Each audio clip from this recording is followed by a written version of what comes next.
दंडवत प्रणाम. आजच्या या विशेष सखोल चर्चेत आपण एका अत्यंत विलक्षण विषयावर बोलणार आहोत. म्हणजे विचार करा, एक माणूस हातात उघडी तलवार घेऊन एका संन्याशावर वार करण्यासाठी धावतोय. त्याच्या डोळ्यात प्रचंड राग आहे, अंगाचा तिळपापड झालाय. हो, आणि विशेष म्हणजे तो संन्यासी स्वतःचा बचाव करत नाही, पळूनही जात नाही. अगदी तेच. तो संन्यासी फक्त अतिशय शांतपणे त्या माणसाकडे पाहतो आणि पुढच्या क्षणी एक अद्भुत घटना घडते. त्या मारेकऱ्याच्या हातातील तलवार गळून पडते आणि तो थेट त्या संन्याशाच्या पायावर नतमस्तक होतो. खरंच अंगावर काटा आणणारा हा प्रसंग आहे. रागाचं आणि हिंसेचं रूपांतर एका दृष्टिक्षेपात परमोच्च भक्तीत कसं काय होऊ शकतं, हा खूप मोठा प्रश्न आहे. हो ना.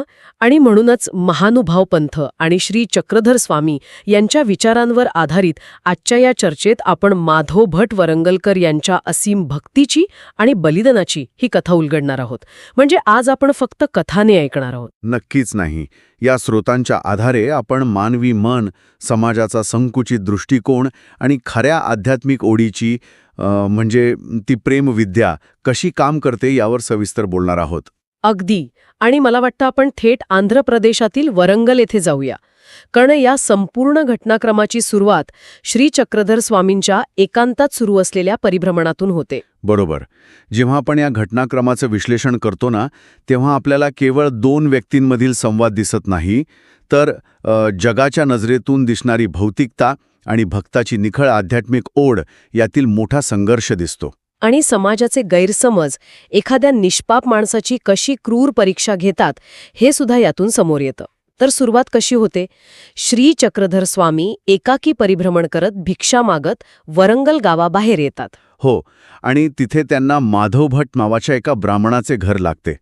माधव भट आपल्या ओसरीवर बसलेला असतो आणि स्वामींची ती सर्वांग सुंदर तेजोमय मूर्ती पाहून तो अक्षरशः भारावून जातो. म्हणजे तो इतका आकर्षित होतो की तो थेट त्यांना विनंती करतो की स्वामी, तुम्ही या गावात जोपर्यंत राहाल तोपर्यंत माझ्याच ओसरेवर राहावे. माझी बहीण तुमची सेवा करेल. अगदी. आणि या कथेचा पाया इथेच रचला जातो. कारण माधव भट आणि त्याची बहीण कोणत्याही अपेक्षेविना अत्यंत निर्विकार मनाने स्वामींची सेवा करू लागतात. पण इथेच मला मानवी स्वभावाचा एक खूप मोठा विरोधाभास जाणवतो.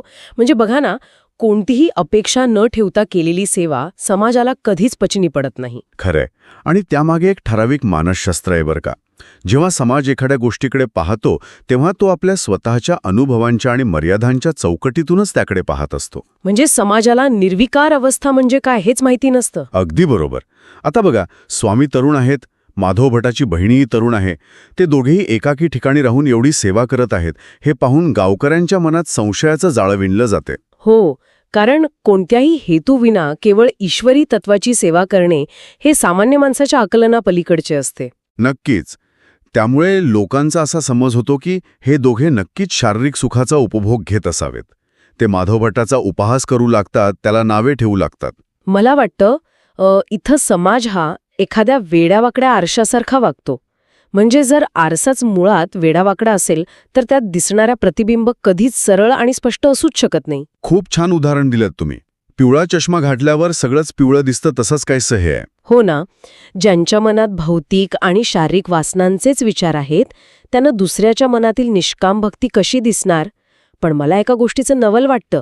संपूर्ण गाव माधव भट्टाच्या चारित्र्यावर आणि बहिणीवर संशय घेत असताना तो लगेच लोकांच्या बोलण्यावर विश्वास ठेवत नाही. हा माधव भट्टाच्या व्यक्तिमत्वाचा खूप प्रगल्भ असा पैलू आहे.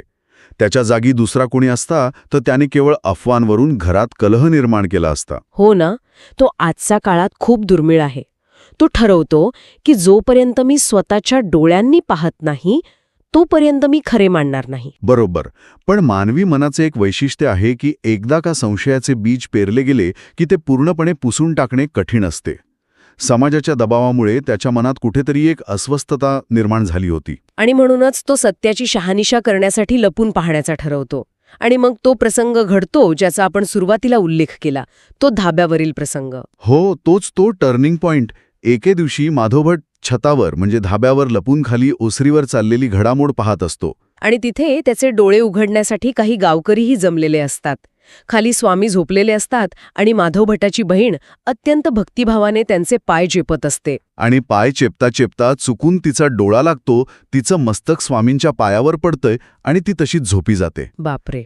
आता हे दृश्य वरून पाहणाऱ्या गावकऱ्यांच्या त्या वेड्यावाकड्या आरशात कसं दिसलं असेल? अत्यंत विपर्यस्त. ते गावकऱ्यांनी असा अर्थ लावला की ती स्वामींकडे शरीरसुख मागत आहे आणि स्वामी ते नाकारत असल्यामुळे ती गयावया करत त्यांच्या पाया पडत आहे.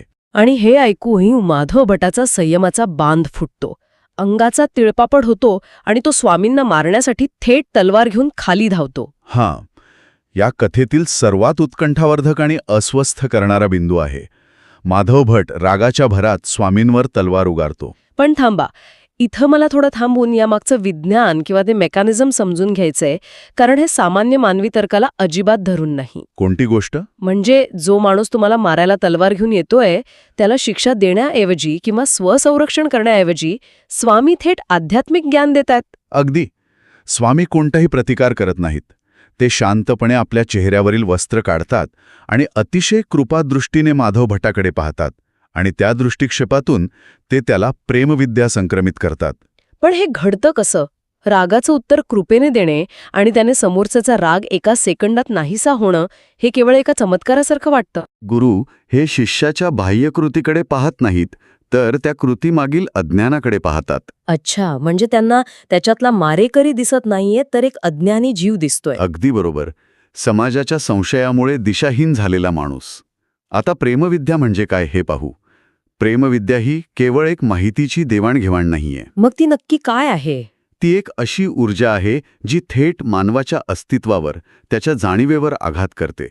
जेव्हा स्वामी त्याच्याकडे कृपादृष्टीने पाहतात तेव्हा ते त्याच्या तर्काला उत्तर देत नाहीत, ते थेट त्याच्या अहंकाराला छेद देतात. अरेच्छा, म्हणजे स्वामींचा तो निखळ करुणा आणि प्रेमाचा दृष्टिक्षेप माधव भट्टाच्या रागाच्या भिंतीला पार करून थेट त्याच्या मूळ जाणीवेपर्यंत पोहोचतो. हो, जसं एखाद्या अंधाऱ्या खोलीत अचानक प्रखर प्रकाश आला तर अंधाराला लढण्याची संधीच मिळत नाही, तो फक्त नाहीसा होतो. अगदी तसंच रागाला टिकून राहण्यासाठी समोरून प्रतिकाराची गरज असते. बरोबर.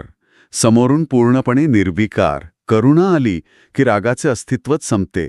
विद्यासंक्रमण होताच माधव भटाच्या डोळ्यांवरची संशयाची पट्टी गळून पडते आणि त्याला स्वामींमध्ये साक्षात ईश्वरी तत्व दिसू लागतं. त्याच्या हातातील तलवार गळून पडते आणि तो नतमस्तक होऊन दंडवत घालतो. हो, त्याचा अहंकार त्या क्षणी पूर्णपणे नष्ट झालेला असतो. हिंसेचं रूपांतर परमोच्च भक्तीत होते. हे ऐकतानाच अंगावर शहारे येतात. पण या घटनेनंतर जे घडते ना, त्याने मला आणखी विचार करायला भाग पडला. या प्रसंगानंतर स्वामी ते घर सोडतात. हो, ते घर सोडून परिभ्रमणासाठी पुढे निघतात. आणि माधव भट आता पूर्णपणे बदललेला आहे. तो चक्क 2 महिने त्यांच्या पाठोपाठ राहतो. तो एकनिष्ठ भक्त बनलाय. पण मग स्वामी त्याला वियोग म्हणजे विरहाची शिक्षा का देतात?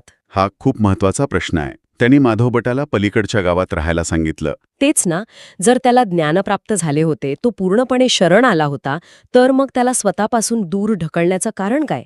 ही शिक्षा होती की शुद्धीकरण? महानुभाव पंथात वियोग या संकल्पनेला अनन्यसाधारण महत्त्व आहे बरं का. आपण अनेकदा भक्तीला केवळ जवळ राहणे, सतत पूजा करणे या अर्थाने पाहतो. हो, म्हणजे देवाच्या मूर्तीसमोर बसून राहणे. अगदी. पण भक्ती जेव्हा केवळ सान्निध्यात असते ना, तेव्हा ती नकळतपणे त्या व्यक्तीच्या भौतिक रूपावर अवलंबून राहण्याची शक्यता असते.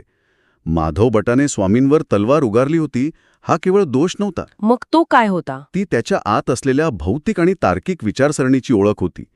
या दोषाचे परिमार्जन करण्यासाठी वियोग ही एक अत्यंत गरजेची भट्टी होती. अच्छा, म्हणजे प्रायश्चित्त म्हणून दिलेला हा विरह शिष्याला आतून घडवतो. तो बाह्य रूपावरील अवलंबित्व संपवून ईश्वराला स्वतःच्या आत शोधायला शिकवतो. नक्कीच. वियोग हे भक्ती घट्ट करण्याचे एक अतिशय प्रबळ साधन आहे. जेव्हा व्यक्ती समोर नसते तेव्हा तिचे विचार, तिची शिकवण अधिक प्रखरतेने मनात कोरली जाते. त्याची भक्तीची तीव्रता पहा. तो दररोज आपल्या गावच्या वेशीवर येतो आणि स्वामी ज्या गावात आहेत त्या गावाकडे एकसारखा पाहत राहतो. हो, आणि तो रोज एका ब्राह्मणाची वाट पाहतो. बरोबर.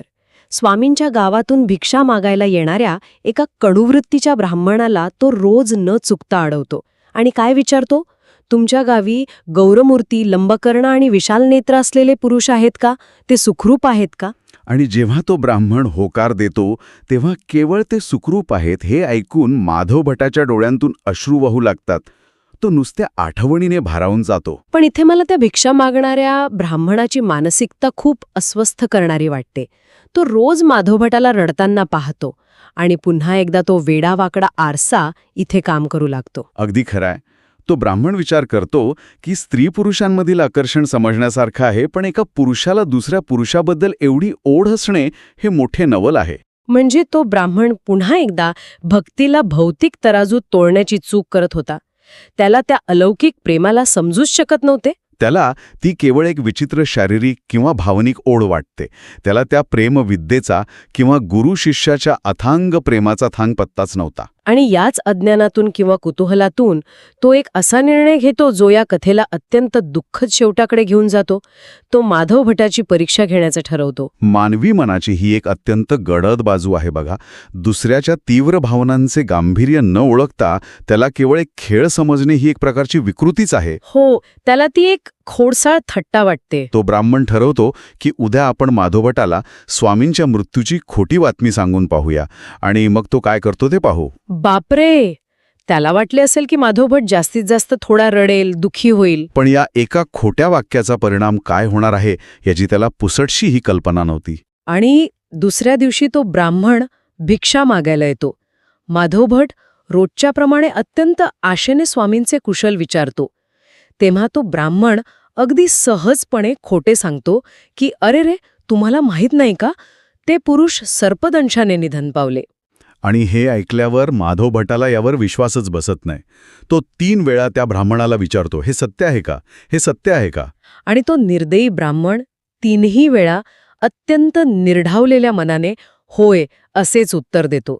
आणि त्यानंतर जे घडते ते खरंच मानवी आकलनाच्या पलीकडचे आहे. हो, स्वामींचा तो कायमचा वियोग सहन न होऊन माधव भट तिथेच त्याच क्षणी आपला देहत्याग करतो. शब्दांच्या सामर्थ्याची आणि क्रूरतेची याहून भयंकर प्रचिती दुसरी असू शकत नाही. त्या ब्राह्मणाने केवळ एक खोटं वाक्य उच्चारले होते, पण माधवभटाची भक्ती इतकी एकरूप झाली होती की स्वामींच्या नसण्याची कल्पनाच त्याचे प्राण घेण्यासाठी पुरेशी ठरली. जेव्हा माधव भट प्राण सोडतो तेव्हा तो ब्राह्मण प्रचंड घाबरतो. त्याला ब्रह्महत्येचे पाप लागल्याची भीती वाटते आणि तो धावत स्वामींकडे जातो. आणि घडलेला सर्व प्रसंग त्यांना सांगतो. त्यावर स्वामींची जी प्रतिक्रिया आहे ना, ती संपूर्ण मानवजातीला दिलेला एक अत्यंत भेदक उपदेश आहे. हो, स्वामी त्याला सुनावतात, खरी गोष्ट घडली असताही कोणी लवकर सांगत नाही आणि तुम्हाला खोटी गोष्ट कशी सांगावी वाटली. या एका वाक्यात किती मोठा अर्थ दडलाय. आपण सत्य सांगायला, एखादी चांगली गोष्ट कोणापर्यंत पोहोचवायला 1000 वेळा विचार करतो, पण खोटं बोलायला, एखाद्याची फसवणूक करायला आपल्याला एक क्षणही लागत नाही. अगदी. एका साध्या गमतीखातर बोललेल्या खोट्या वाक्याची किंमत एका भक्ताला आपला जीव देऊन चुकवावी लागली. शब्दांचं वजन किती असू शकते याचा हा एक भयानक धडा आहे. आणि या घटनेनंतर कथेचा जो शेवट होतो तोही अत्यंत प्रतिकात्मक आहे.